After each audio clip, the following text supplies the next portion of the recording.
It's February 1st, 1846, and another remarkable event is about to be uncovered by Arion, Rebecca, and Olly, the Retrospectors.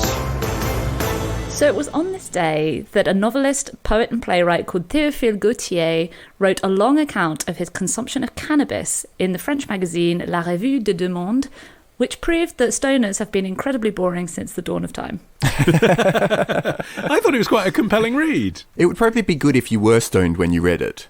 It takes a moment to adjust to the romantic style of the writing. There's a lot of detail. Yeah, and a lot of detail about weird things. So he describes arriving at this gothic house in Paris, and it's a dark, foggy night in December, and he devotes an incredible amount of space to describing the staircase, the door knocker, the crockery, and the actual hash eating is actually only a couple of sentences. You could easily miss it. Well, because of that style, actually, the first time I read it, I was like, why is he lingering on the mustard? Like, I know Frenchmen like mustard, but seriously, what's so exciting about some green mustard that it warrants a paragraph in your memoirs? But then I realised that the moutarde was the marijuana. That was the good stuff. Yeah. It's weird because it's translated as jam in some translations, which gave me a much different impression of what he was actually consuming. Yeah, a morsel of paste or greenish jam about as large as the thumb from a crystal vase, which I had a hard time visualising. Found it easier when people used to compare things to the size of walnuts.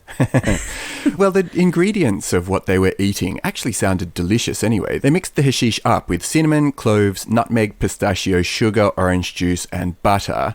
I mean, that sounds like a delicious French pastry. Yeah, give me a mince pie with that. Yeah, yeah. But the reason that they were there was to test the effects of marijuana on both the body, but also more importantly, I guess, the psyche. And the reason for all of that was that Dr. Jacques Joseph Moreau had become really interested in this whole subject because hashish was becoming more popular due to this sort of curious historical quirk, which was that in 1798, Napoleon had invaded Egypt, which was his sort of first step to drive towards India. And while they were out there, the soldiers had discovered hashish and were rather into it, and even though it was banned, it all came back with them, and so France got interested in it, so then did Europe.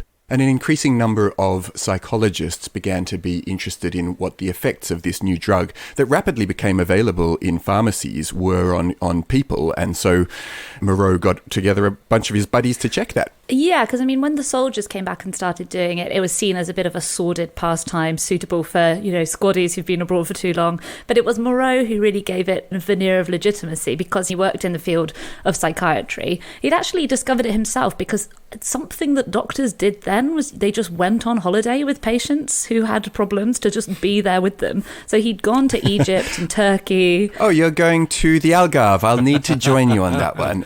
Assess the psychological impact of lots of wine on your body. Yeah, and beaches. And hashish, it turns out. And when he came back to Paris with, I assume, a big stockpile of hashish, he started doing these experiments. So he was the first person to really make a connection between the effects on the body and mind.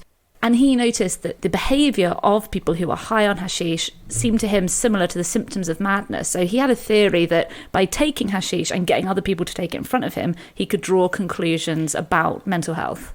Well, specifically because one of the first things that people who had various kinds of mental illnesses exhibited, at least according to the psychiatrists of the time, was some sort of hallucinations or, seeing things or hearing voices that weren't there. And so they looked at the effects of hashish, often, on themselves, having taken it, and they were like, well, that's a hallucinogen, and consequently, I can have the experience of hallucination without actually going mad, and therefore can start to understand the sort of what the brain is doing behind that whole process.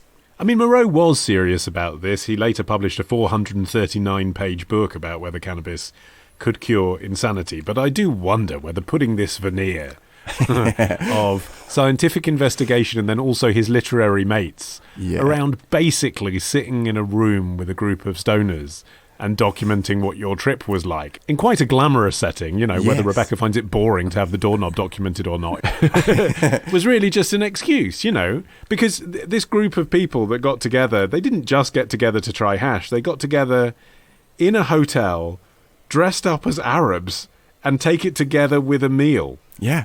I was like, Sounds it was great. formalized and codified. Yeah, but not scientifically so. It was kind of just let's have a fancy dress party with some drugs. Big fancy dress party. All eat the stuff. Yeah, and then Thomas, write an essay about it. Yeah.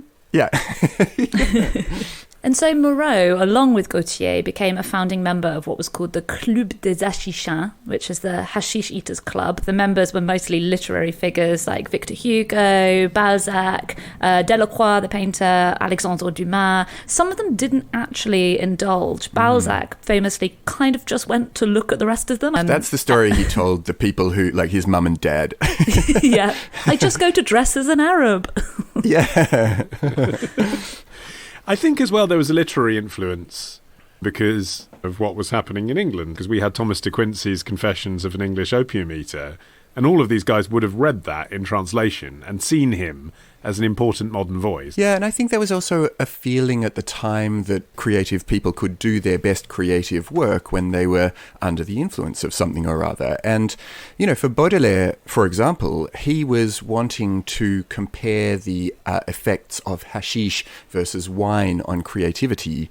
And he sort of came to a relatively damning conclusion by the end of it, at least from the Hachichins perspective, which was that, you know, cannabis was not as good for being creative because it drove you inward and solitary as wine, which made you sort of more gregarious and outgoing. That's what he reckoned, at least. Yeah, Baudelaire's account is funny because it does sound like he was sitting on the sidelines watching everyone, because I've been at parties like this. Yeah. He says, it sometimes happens that people completely unsuited for wordplay will improvise an endless string of puns and wholly improbable idea relationships fit to outdo the ablest masters of this preposterous craft.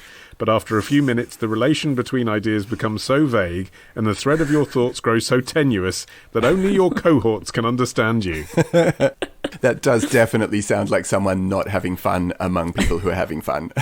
Yeah. Whereas wine, he said, exalts the will. Yes. You know, the thing I'm addicted to is good. Hash is bad. That was the conclusion. It's worth noting the portion sizes that they were consuming. Obviously, we don't know exactly what they had on this particular evening, but Moreau's usual concoction, which created a walnut-sized lump. There you go, Ollie. There's your walnut-sized There we lump. are. Yes. Moreau Yes. liked to measure things by walnut size. He knew. One lump contained approximately 150 milligrams of THC. For comparison, a typical joint or edible today might contain 5 milligrams. And in one experiment, Moreau actually consumed 3 and started experiencing psychosis, unsurprisingly. I know a lot of people say, oh, you know, grass was much milder back in the day, but in their day, it was extremely, extremely hard.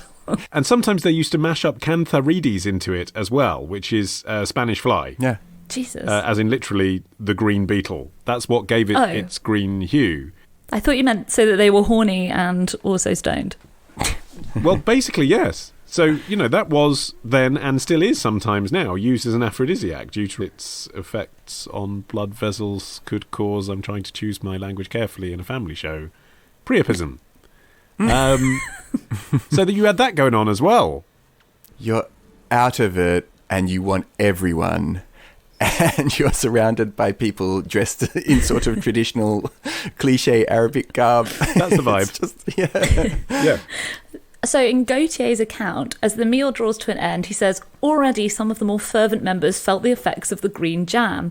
He then says, my neighbours began to appear somewhat strange. Their pupils became big as a screech owl's. Their noses stretched into elongated proboscis. Their mouths expanded like bell-bottoms. They go on to engage in frenzied dancing and bouts of hysterical laughter. And again, this might sound familiar if you've ever been at one of those parties. He says, people mumbled pleasantries in my ear, none of which I can recall, but which at the time seemed to me prodigiously clever and which filled me with the maddest gaiety.